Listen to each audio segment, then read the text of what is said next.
Independência ou morte. Nada mais romantizado do que essa célebre frase para se manter uma estrutura de poder nas elites locais. Pois é, hoje nós vamos conversar sobre a independência do Brasil. Ou melhor, conversar sobre a independência do Brasil. Antes de mais nada, é importante compreender que a independência ela foi um movimento conservador. Um movimento onde você visava garantir a manutenção de todo o poder das elites locais. Haja visto que logo após a independência, o sistema que se manteve aqui no Brasil fora a monarquia, bem como o sistema escravocrata. E o melhor, com bases totalmente vinculadas ainda na exploração agrícola. Mas para entender a independência, nós temos que voltar um pouquinho. Vocês bem sabem que a descoberta do Brasil, ou melhor, a invasão do Brasil, tinha uma estrutura muito clara. E qual era a estrutura? Basicamente gerar riquezas. E de fato, quando Portugal invade este território, ele acaba ganhando literalmente uma mina de ouro. Portugal já de bate-pronto, ele vai fazer aquilo que ele estava acostumado a fazer lá no seu território. Administrar as suas colônias por meio de conselhos. No primeiro momento, ele troca uma ideia ali com a Espanha e divide o Brasil em Tratado de Tordesilhas. Aliás, não no primeiro momento, pois esse Tratado de Tordesilhas já havia sido assinado antes mesmo da chegada de Portugal ao Brasil. E aí, dentro desse Tratado de Tordesilhas, ele vai dividir o Brasil em capitanias hereditárias. Mas é importante pensar que toda essa estrutura tinha um único objetivo: explorar as riquezas, e a este capital todo caía na mão de Portugal. Mas lá pelas tantas, por volta de 1805, 1806, 1807, 1808, a família real chega no Brasil. E é claro que quando a família real chega aqui no Brasil, aquela ideia se inverte. Ora, antes a colônia brasileira fornecia todo o capital para Portugal. Agora não. O dinheiro fica aqui no Brasil. Melhor, o poder fica aqui no Brasil. E é claro que as elites portuguesas vão começar a pressionar Dom João VI para voltar para Portugal. Ora, Dom João VI, como assim? Você está basicamente estruturando a colônia? Isso não pode. Dom João então ele vai retornar para Portugal.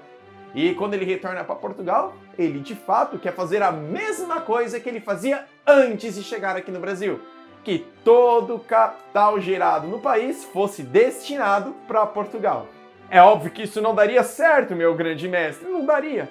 Afinal, a elite brasileira que aqui se encontrava não queria perder todo o seu poder de crescimento.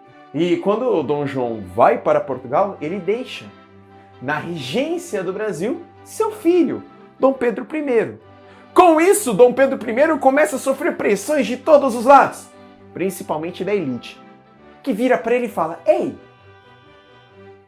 por que você não dá um jeito de se livrar de Portugal?" Dom Pedro fica naquela angústia, indo para lá, para cá, mas por que eu tenho que me livrar para Portugal? E enquanto isso, Portugal ficava pressionando: Dom Pedro, volta para Portugal, volta para Portugal. A elite então começa a ficar muito preocupada.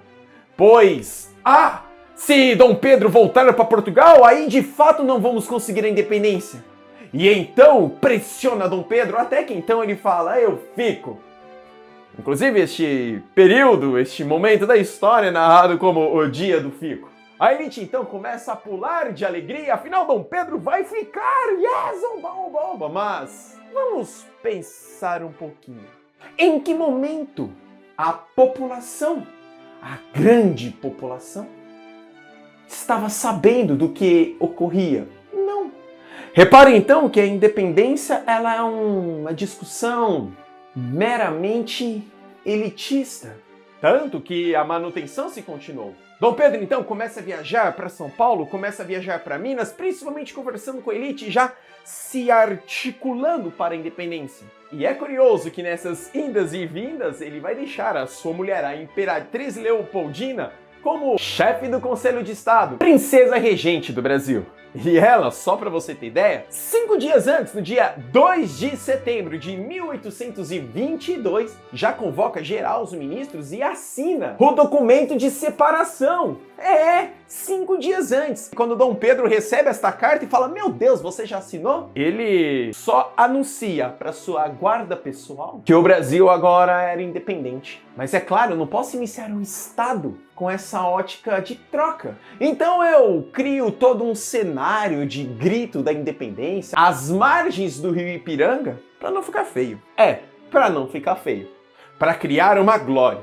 Na sequência de Dom Pedro I, então, ao ver o seu país independente, na verdade uma troca de favor, afinal a Inglaterra ajudou muito a compra dessa independência. Ele convoca a Constituinte e em 1824 surge a primeira Constituição brasileira. E o legal é que a primeira Constituição brasileira ela foi ortogada, ou seja, ninguém discutiu. Eu vou fazer o que eu bem entendo, disse Dom Pedro I. Pois essa é a independência do Brasil.